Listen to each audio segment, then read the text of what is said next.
आज आपण बनवणार आहोत बिस्किटापासून केक। त्यासाठी इथे घेतलेले आहे मी ओरिओ बिस्किट।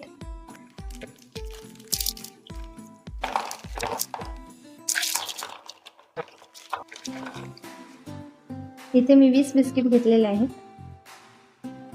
बिस्किटापासून क्रीम वेगळी करून घेऊया।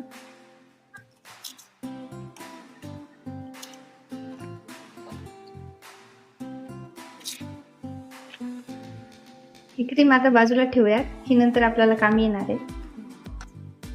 आणि हे बिस्किट असे बारीक करून घेऊयात।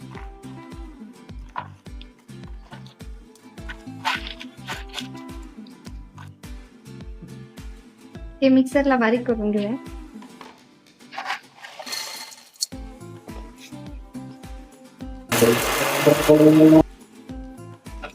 बारीक करून झालेत।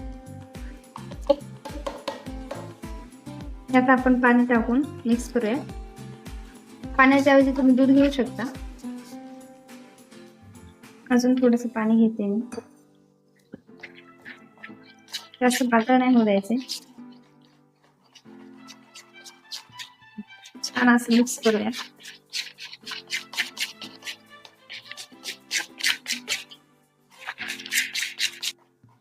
मिश्रण तयार झालेलं आहे, हे बघा, तुम्ही बघू शकता। ह्याच आकाराने ठेवायचं। मी इथे इनो टाकते, तुम्ही बेकिंग पावडर सुद्धा टाकू शकता। त्यावर थोडंसं पाणी टाकून मिक्स करूया।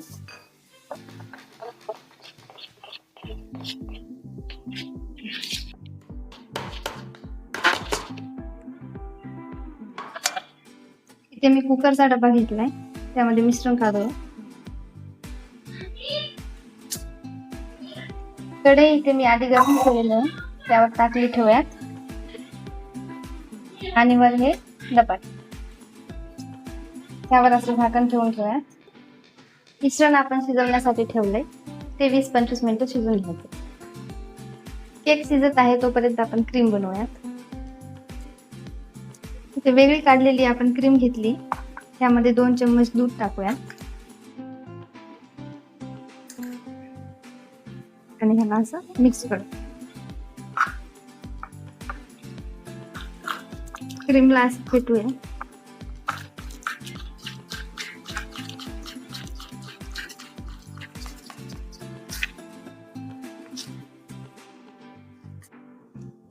केक डेकोरेट करण्यासाठी मी इथे डेअरी मिल्क चॉकलेट घेतलेले आहे।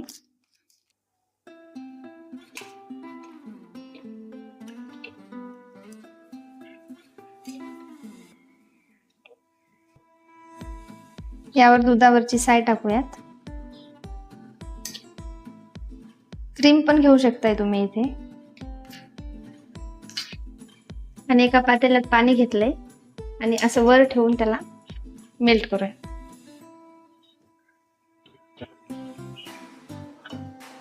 क्रीम मेल्ट झालेली आहे, चॉकलेट मेल्ट झालेली आहे। हे आपण फ्रीज मध्ये ठेवून सेट करूयात। केक 25 मिनिट झालाय शिजवून, आपण याला चेक करूयात। पुढे चिटकत नाही म्हणजे केक आपला शिजून झाला।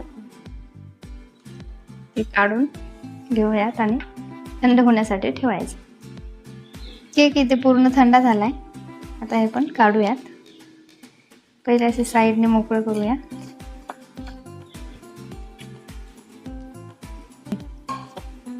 वरून मेल्ट केलेली चॉकलेट टाकायची।